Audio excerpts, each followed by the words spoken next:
Hey guys, and welcome back to our channel today. Today we're going to review thermal energy, so let's review and then start cooking. So before we start, let's review thermal energy a little bit. We remember that thermal energy is energy involving heat transfer and the kinetic energy of molecules. We remember that heat will move from warmer objects to colder objects, and it transfers and moves in three different ways: conduction, by contact or touch; convection, by circulation in a liquid or gas; and radiation, by electromagnetic waves or even through empty space. So when we make our hot cocoa, we can either use water or we can use milk. So I'm going to do water in a teapot here. So as we watch the water begin to boil, we can see the convection currents. We can see as it starts to rise and fall and boil. That is an excellent example of heat transfer by convection as it cooks and heats the water. Like when we boil the water in the teapot, when we heat the milk on the stove in a pot, it is also an example of convection currents. While the milk is hot, but not really at a strong boil, go ahead and put your cocoa powder or cocoa mix in the warm milk. We're going to let that convection in the warm milk cook our hot cocoa and make it nice and tasty. Let's review conduction, convection, and radiation in a tea kettle. A tea kettle or a pot will have conduction when it's touching the heating element. A pot on the stove, because it's touching the stove, is having heat transferred by conduction from the stove to the pot. Same thing with a tea kettle. A tea kettle will also either be on a stove or a different heating element, and because it's touching that heating element, it will have conduction.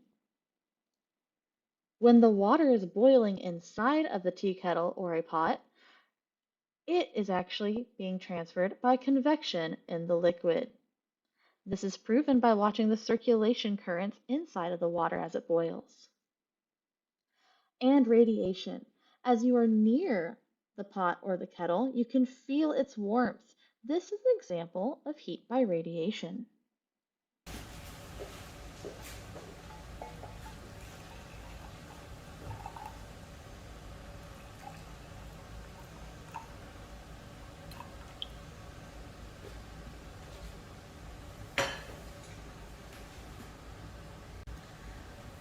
So let's talk about the conduction, convection, and radiation after we've poured it into our cup.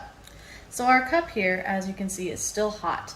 If I touch the mug, it's hot. When I touch it, it's still conduction because my hand is touching the hot mug. So the heat is transferred from the mug to my hand, thus conduction. You can still feel the warmth by radiation. And you can see that as it's rising, that's convection. That vapor coming up from it is still convection, showing that there's still heat transferred from the cocoa to the air as well. So now that we've added our toppings, I added some whipped cream, some marshmallows, and some chocolate sprinkles. If you look inside the mug, you can already see how the heat has transferred from the liquid to the whipped cream, causing it to melt, along with some of the marshmallows. This is because our heat transfers from warmer particles in the hot cocoa to the cooler particles in the whipped cream until they become the same temperature.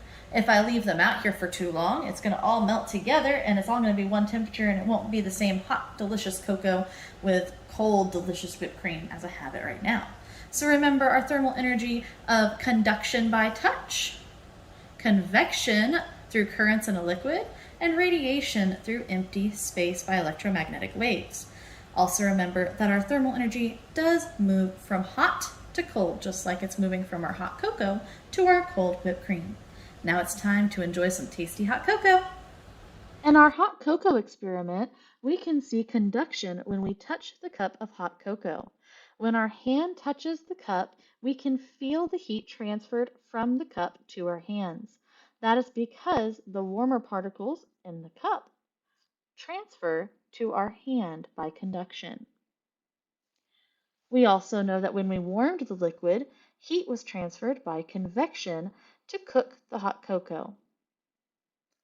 When we feel the heat coming off of the cup of cocoa, we feel this by transfer of radiation. And when we added our toppings, the warm particles of the hot cocoa moved to the cold particles of the whipped cream and marshmallows, causing them to melt until it could reach the same temperature.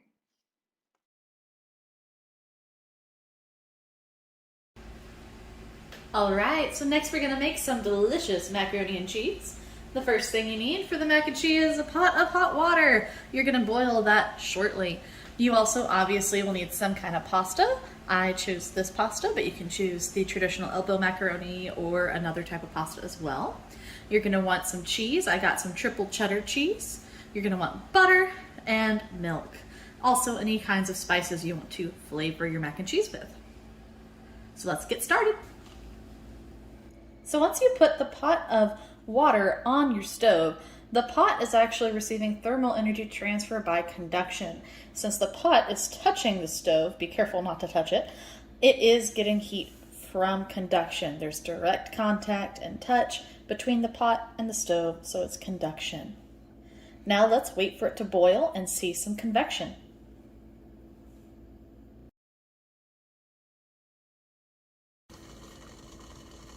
So you can see the convection currents as it's boiling. You can also see the convection as the steam rises from the pot.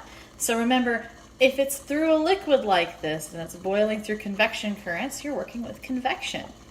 So now we're going to cook our pasta using this heat transfer by convection in these currents.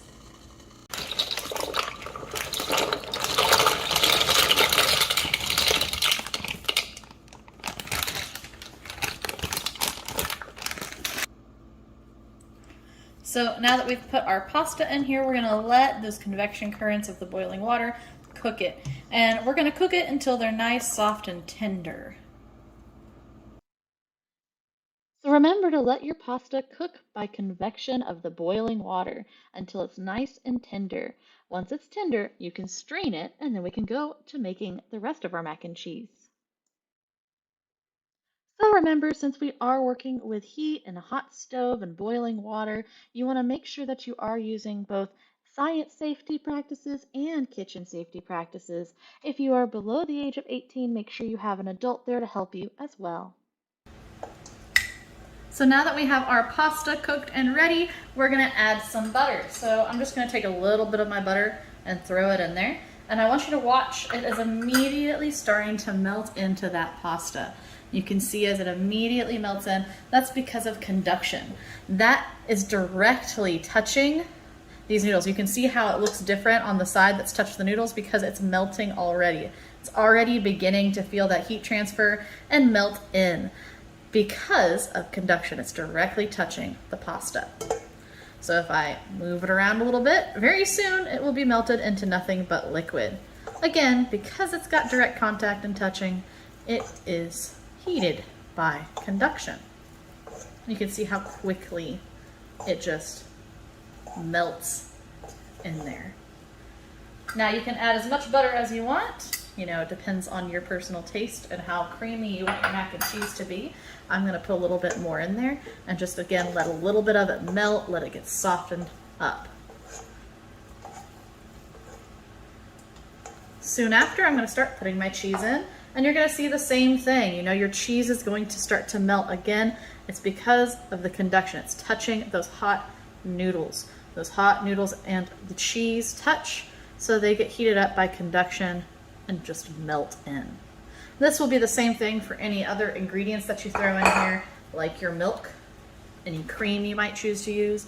All that stuff will be heated as it touches the hot pot and the hot noodles.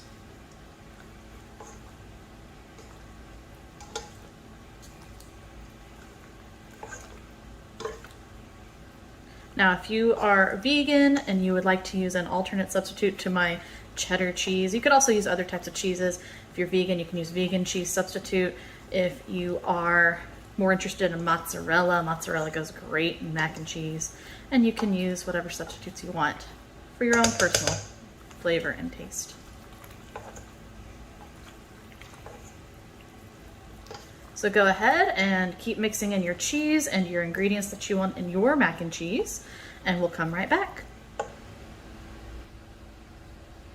Alrighty, so you can enjoy your delicious mac and cheese now. You can even feel the radiation coming off of it. It's still so nice and hot and delicious. Or if you want to be a little extra like me, you can add some breadcrumbs to the top and then bake it. So I'm going to grab some breadcrumbs and I'm going to sprinkle them on top and put them in the oven for about 15 to 20 minutes, depending on how it looks. If you are doing that, feel free to follow along, or you can enjoy your mac and cheese now as it is.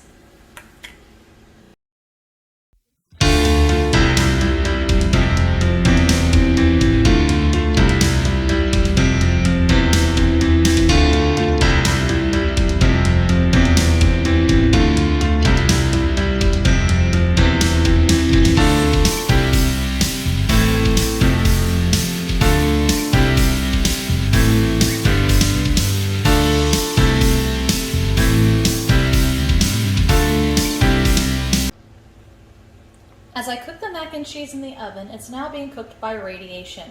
Whenever we used it with the pot, we saw the pot on the stove was conduction. When we boiled the pasta in the water, we saw that was convection. And whenever we melted the cheese and the butter on the pasta when they touched, that was conduction too. Well, now we're actually cooking it with radiation by the heat coils in the oven. So it's not really touching the coils, it's not using any convection currents, but it is still receiving that heat and warmth.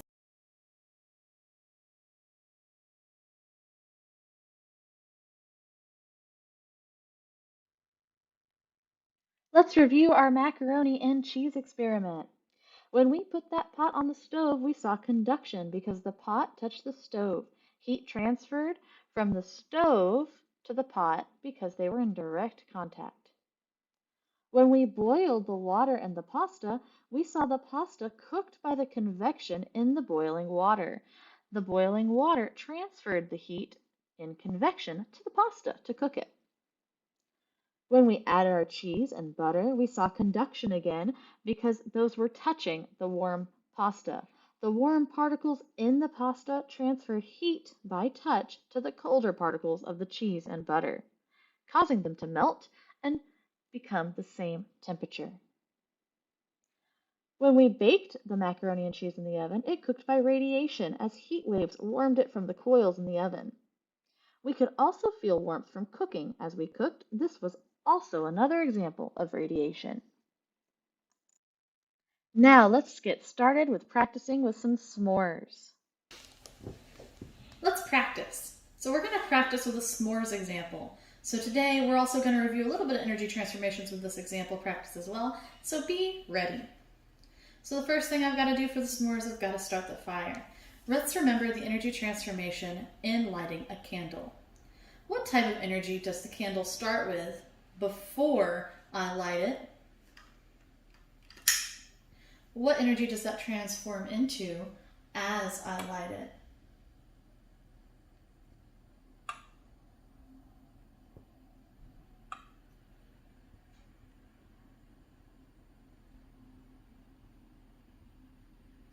And what energy transformation does it give off in visible waves?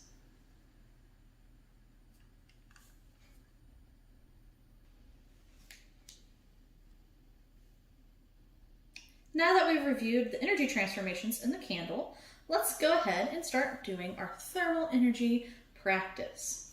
I'm going to take my marshmallow and my stick, and I'm going to start roasting it. What type of thermal energy transfer is shown with the marshmallow being heated a little bit away from the flame?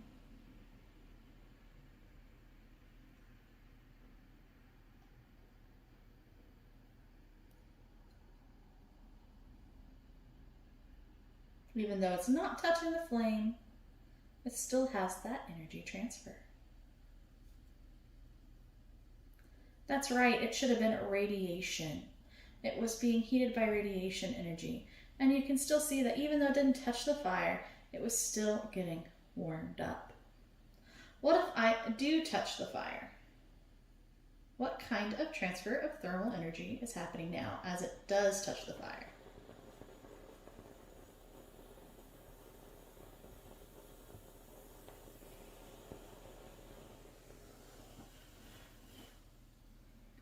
That's right, conduction. And you can tell that whenever I let it touch the fire by conduction, it definitely heated it more than the radiation because it was in direct contact. I'm going to roast it a little bit longer, and then I'm going to make my s'more. We're going to think about what other types of transfer we have as well.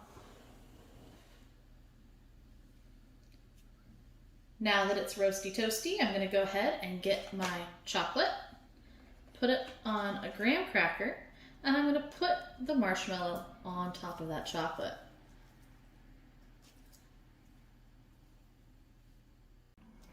As you can tell, the energy is transferring from the marshmallow to the chocolate.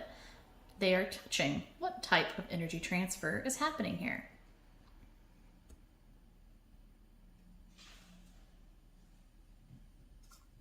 That's right, it is happening by conduction because they are in direct contact, and you can see that it's actually transferring from the warm, hot marshmallow to the cooler chocolate. It is happening by conduction because they're touching. Remember, thermal energy always moves from what to what? That's right, it moves from hot to cold. So it moves from the hot marshmallow to the colder chocolate bar. Now you can still feel the heat from the candle. What type of transfer of thermal energy is it if you can feel the warmth from the candle without touching it?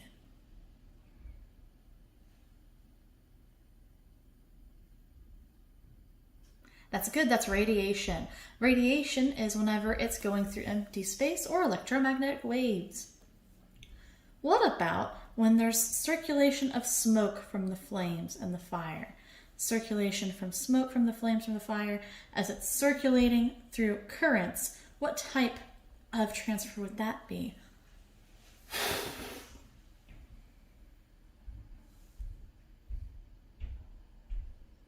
You can see the smoke as it's circulating and moving now that I've blown it out.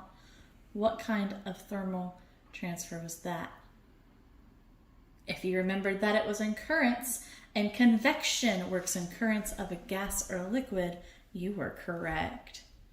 All right, guys, I hope you enjoyed this practice and enjoy eating that s'mores.